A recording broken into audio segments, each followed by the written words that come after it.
L'accord de paix conclu entre la RDC et le Rwanda sous l'égide des États-Unis d'Amérique permettra le retour de l'État congolais dans les zones sous occupation. La ministre d'État en charge des Affaires sociales a dit au cours d'un briefing presque animé avec son collègue de la communication et médias. Parce qu'il y a du prétexte de FDLR et le désengagement de l'armée rwandaise sur le sol congolais, la ministre d'État pense que la mise en place du mécanisme conjoint de sécurité va régler ce problème. Et reste de vous retrouver, fidèles téléspectateurs, bienvenue dans cette session d'information. Dans l'actualité, l'accord de paix conclu entre la RDC et le Rwanda sous l'égide des États-Unis d'Amérique permettra le retour de l'État congolais dans les zones sous occupation. C'est la ministre d'État en charge des Affaires étrangères qui l'a dit au cours d'un briefing presse co-animé avec son collègue de la communication et médias, suivez Thérèse Kouaikamba dans cet extrait choisi. L'accord est un accord de paix qui entérine donc aussi le retour de l'autorité légitime de l'État congolais dans les zones occupées. Ce retour nous permettra, nous, en tant que gouvernement congolais, que ce soit le gouvernement central de Kinshasa ou le gouvernement provincial du Nord et du Sud Kivu, de justement répondre à ces attentes de nos populations. Cela veut dire que les questions de retour de déplacés, que ce soit des réfugiés ou des déplacés internes, auront une interface légitime pour justement interagir avec nos acteurs, nos partenaires humanitaires différents qui vont faciliter les retours dans les zones ou dans les communautés d'origine de ces personnes déplacées. Cela voudra aussi dire que nous pourrons, avec des efforts concentrés sur ces zones affectées par ces années d'occupation, ou plutôt ces mois d'occupation, nous permettre justement d'injecter des ressources, de concentrer nos efforts justement sur la réhabilitation, sur la prise en charge de ces populations dans des domaines différents, à savoir les domaines de la santé, à savoir les domaines de l'éducation. C'est un retour de l'État congolais aux côtés des populations qui, pendant ces derniers mois, étaient livrées justement à des forces qui occupaient avec violence et avec force le territoire souverain de la République démocratique du Congo. Et donc, quand on se projette dans l'avenir dans l'avenir imminent de cet accord, c'est justement de cela qu'il s'agit. Le retour de l'État congolais aux côtés des populations civiles congolaises. Toujours dans ce chapitre, pour ce qui est du prétexte de FDLR et les désengagements de l'armée rwandaise sur le sol congolais, la ministre d'État pense que la mise en place du mécanisme conjoint de sécurité va régler ces problèmes. Suivez-la encore une fois. On veut mettre fin à cet accord, à ce prétexte récurrent d'une présence et d'une menace soi-disant des FDLR. Si tel est le cas, eh bien justement, nous avons un accord qui prévoit dans son CONOPS des étapes très claires, bien définies sur comment on va mettre fin à cette menace, mais aussi justement à travers le CONOPS et à travers la mise en place du mécanisme dont j'ai parlé de conjoint de sécurité, la possibilité d'évaluer l'envergure de cette menace. On ne peut pas juste dire qu'on va lancer des opérations de neutralisation sans avoir un point de départ et un objectif. Et donc, l'avantage ici, c'est que nous prenons cette question qui a été utilisée pendant plusieurs années pour dire, si c'est le cas, nous allons y mettre fin une bonne fois pour toutes. Pour y mettre fin, nous devons savoir à combien sont-ils, quelle est la menace qu'ils représentent. Et ensuite, on s'attaque au problème à travers des approches différentes et appropriées. Et ensuite, on peut dire, voilà, objectif atteint. Et je pense que c'est ce qui est très important, le fait qu'on dit, qu'on aille au-delà, si vous voulez, de la rhétorique et des discours contradictoires et qu'on dise, très bien, on met fin à cette question une bonne fois pour toutes. Tout comme on met aussi fin à la question de la présence des troupes rwandaises en République démocratique du Congo qui n'y ont rien perdu. Et je pense que c'est l'aspect clé de cet accord, le fait qu'il se concentre sur les questions qui bloquent le plus. Changeons des chapitres. À présent, le chef de l'État Félix Tshisekedi a reçu dans ce bureau de la Cité de l'Union africaine l'opposant congolais Adolphe Muzito. Les deux personnalités ont échangé sur les questions d'intérêt national. Suivez ces commentaires de la presse présidentielle. C'est une des figures bien connues de la politique congolaise. Ancien Premier ministre et président du parti d'opposition Nouvel Élan, Adolphe Muzito est venu rencontrer le président de la République, Félix Antoine Tshisekedi Tshilombo, et lui présenter sa contribution sur la sortie de crise. Après plus d'une heure d'échange, il se dégage une convergence des vues sur plusieurs questions d'intérêt national. Mon parti et moi, d'abord, nous avons commencé par le remercier pour les performances réalisées. D'abord,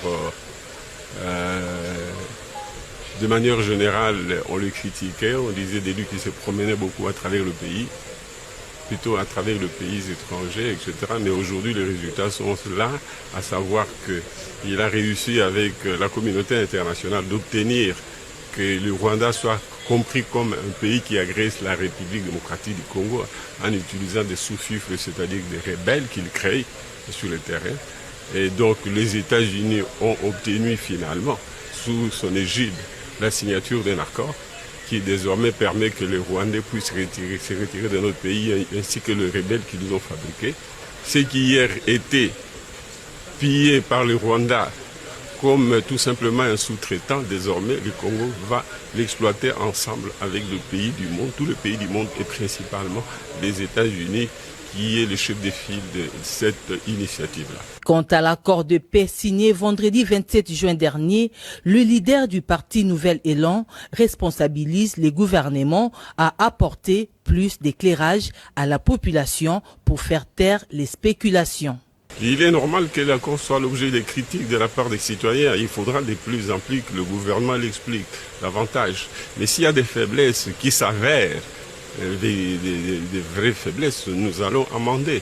Nous allons réfléchir et corriger au fur et à mesure que l'accord va être mis en œuvre. Adolphe Muzito s'est dit disposé à participer dans un gouvernement d'union nationale. J'ai donné ma position pour dire que j'étais disposé à participer à la formation du gouvernement. Et que pour moi, mes idées, je voulais qu'elles soient prises en compte dans la mesure du possible, quitte à ce qu'on discute avec le président de la République et le gouvernement dans l'ensemble pour qu'on voit, ou la coalition dans l'ensemble pour voir quels sont les enrichissements que je peux apporter qui peuvent intéresser la vision du président de la République. L'ancien Premier ministre Adolphe Muzito a présenté une proposition aux garants de la nation au sujet de l'organisation d'un dialogue dans la mesure du possible. À l'Assemblée nationale, le rapporteur de cette chambre basse du Parlement, Jacques Njoli, a accordé une audience le jeudi 3 juillet 2025 dans son cabinet de travail au Palais du Peuple à une délégation de ressortissants du regroupement Tombekili des vivants à Kinshasa où ils ont échangé sur les différents problèmes qui dérangent leur zone. Suivez ce reportage de Christian Lissoukou. Le rapporteur de l'Assemblée nationale, le professeur Jacques Thioli et Cindy Kelly, a accordé une audience ce jeudi 3 juillet 2025 dans son cabinet de travail au Palais du Peuple à une délégation des ressortissants du groupement Ntombekili vivant à Kinshasa. Ces représentants du groupement Tombekili, situé dans le secteur de Gouloua, territoire de Boédé, dans la province de la Tchouapa, sont venus solliciter l'implication personnelle du porte-parole de la Chambre basse du Parlement pour trouver des solutions durables aux problèmes que traverse leur groupement. Parmi ces problèmes figurent notamment l'exploitation illicite de la forêt du groupement Tombekili par une société non autrement identifiée. Cela sous l'œil impuissant des autorités compétentes provinciales. À cela s'ajoute l'imposition par le chef de secteur de Boloua, Jignan Ngomo, à tout piéton de payer un impôt à hauteur de 2000 francs congolais sans aucune sensibilisation préalable ni imprimer des valeurs sécurisées et non périssables, en violation de toute procédure et périodicité conformément à l'ordonnance loi numéro 18/004 du 13 février 2018 fixant la nomenclature des impôts, droits taxes et redevances de province et entités territoriales décentralisées ainsi que leurs modalités de répartition. Au sortir de cette audience, le porte-parole de la délégation, Maître Blanchard Ikoa, a exprimé sa satisfaction pour l'attention particulière que leur hôte, le professeur Jacques Tullier Sengekeli, leur a accordée ainsi que son engagement ferme pris pour résoudre tout ce problème dans le plus bref délai. Autre chose à présent, les conseillers communaux Francis Mata saluent la décision du gouvernement en ce qui concerne l'organisation des élections de bourgmestre. Suivez Francis Mata au micro de Héritier Sekome et Fanny Tissouaka. Vraiment, ça y est, de la volonté du chef de l'État lors du 45e Conseil des ministres. Il a approuvé sa volonté ferme d'organiser les élections des bourgmestres adjoints ainsi que des maires de la ville. Oui, les défis majeurs, c'est vraiment pour le développement et puis booster nos communes à aller de l'avant, puisque c'est par rapport aussi à nos objectifs lors des campagnes. Nous avons promis aussi à nos électeurs que dès lors que nous serons au niveau de la commune, nous allons booster et développer notre commune. Vraiment, ces derniers temps, il y a vraiment des choses qui ne passent pas très bien au niveau de nos communes. Les bourgmestres qui sont nommés par ordonnance présidentielle, ils gèrent la commune comme si c'était sa propre boutique. Donc, il faut qu'il y ait vraiment un bourgmestre élu par les conseillers communaux et ces derniers vont contrôler la gestion de la commune et puis élaborer même les budgets pour que la commune aille de l'avant. Parlons éducation dans ce journal. L'année scolaire 2024-2025 vient d'être clôturée sur toute l'étendue du territoire national conformément au calendrier scolaire. Pour cette année, la proclamation des élèves est intervenue sans remise de bulletins aux élèves. Je vous laisse suivre le président syndical des enseignants des écoles publiques, Rigan Itumbi, au micro de Junel Pezo. Il est inconcevable qu'une année commence et s'achève sans remise officielle de bulletins aux parents d'élèves qui ont passé 10 mois sous les bancs de l'école. Excellence, Monsieur le Président de la République, Excellence, Madame la Première ministre et chef du gouvernement, nous venons par la présence saisir vos autorités sur la situation qui prévaut dans le secteur de l'éducation. Ceci dénote un manque d'autorité de l'État dans le secteur de l'éducation nationale et universitaire, où un cabinet politique et toute l'administration centrale du secteur de l'éducation nationale et de nouvelle citoyenneté n'ont pas été à la hauteur de leurs tâches de pouvoir confectionner un modèle de bulletin qui pouvait être remis à tous les parents d'élèves condamnés. Et d'autre part, les enseignants qui espéraient, depuis août 2024, avoir une augmentation salariale à hauteur de 50 000 francs dans leur enveloppe. Jusqu'à ce jour, reste une lettre morte. Excellence, Monsieur le Président de la République, Excellence, Madame la Première ministre, à ceci s'ajoute l'uniformisation de la prime de gratuité allouée à tous les camarades enseignants des écoles primaires publiques sur toute l'étendue du territoire national. Pour une paix durable, pour qu'il n'ait plus une rentrée scolaire tumultueuse 2025-2026, nous appelons à vos excellences de pouvoir trouver une solution palliative par rapport au secteur de l'éducation nationale et de nouvelle citoyenneté. Et aussi dénonçons la mauvaise gestion qui a élu domicile au sein du cabinet de son Excellence, Madame la ministre d'État, ministre de l'Éducation nationale et de nouvelle citoyenneté, où il y a des nominations en cascade.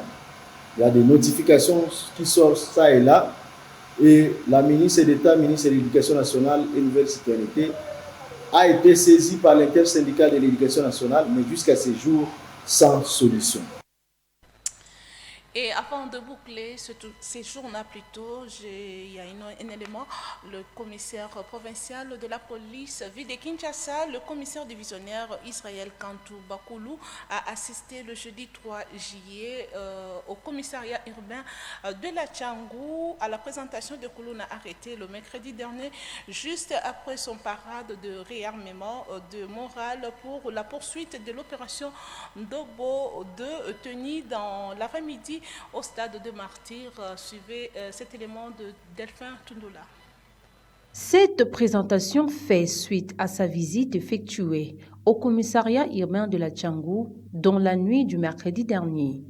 Il était 23 heures quand il est arrivé sur le lieu pour se rendre compte de l'effectivité de ses coups de filet. Devant moult plaintes et doléances des importunés, le commissaire divisionnaire a programmé la visite matinale pour le lendemain. Sur place, il a ordonné que chacun des arrêtés soit entendu en vue du transfert de vrais coupables devant les instances judiciaires. Dans la soirée de ce même mercredi, les commandants de la ville a poursuivi son itinérance dans le commissariat urbain de Mongafula.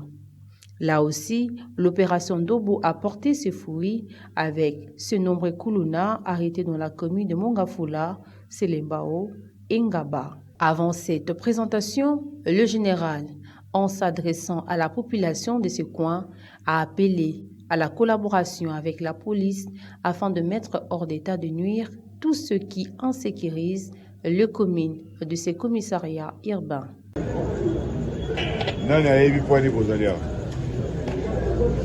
On va éviter.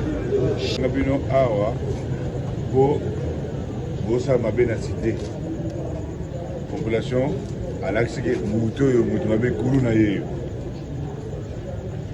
est-ce que beaucoup de rassurer boutique à Kuluna? Beaucoup rassurer Nike boutique à Kuluna. Pour clôturer sa visite, le commissaire divisionnaire Israël Kantou a échangé avec les députés nationaux, provinciaux, les bourgmestres et les notables de ces coins de la capitale. Et en sport, pour mettre fin à cette édition, la première édition de la Coupe du Monde de club est à la phase de quart de finale. Pour ce week-end, je vous laisse les différentes affiches dans cet extrait. Suivez cet élément. Il y a au total 4 affiches pour les quarts de finale de la Coupe du Monde du club. C'est vendredi 4 et samedi 5 juillet 2025, après un 8e de finale surprenant avec les clubs brésiliens Fluminense et Palmeiras qui ont fait sortir respectivement l'Inter de Milan et Botafogo.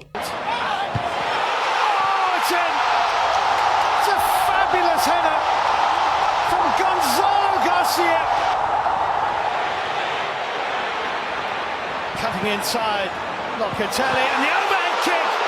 Oh, it's a great save. La formation brésilienne de Fluminense affronte le club saoudien d'Al Hilal qui a éliminé Manchester City le vendredi 4 juillet 2025 à 21h. Les Blues du Chelsea joueront face au Palmeiras alors que les deux grands chocs européens pour ce samedi entre le Paris Saint-Germain, Bayern Munich et le Real de Madrid qui cherchera son ticket qualificatif face au Borussia Dortmund. Rappelons que c'est la première édition de la nouvelle formule de la Coupe du Monde des clubs qui se joue aux États-Unis depuis le 14 juin avec 32 clubs. C'est la fin de ce journal, mais avant de nous quitter, place au rappel de titres. Vous avez suivi dans ce journal l'accord de paix conclu entre la RDC et le Rwanda sous l'égide des États-Unis d'Amérique permettra le retour de l'État congolais dans les zones sous occupation. Lundi, la ministre d'État en charge des Affaires étrangères au cours d'un briefing presque animé avec son collègue de la communication et médias. Mais également pour ce qui est du prétexte de FDLR et le désengagement de l'armée rwandaise sur le sol congolais, la ministre d'État pense que la mise en place du mécanisme conjoint de sécurité va régler ces problèmes. Et voilà, c'était là le rappel des titres. Merci pour votre attention. Un grand merci à toute l'équipe. Je vous retrouve prochainement, mais d'ici là, portez-vous bien et bon week-end chez vous.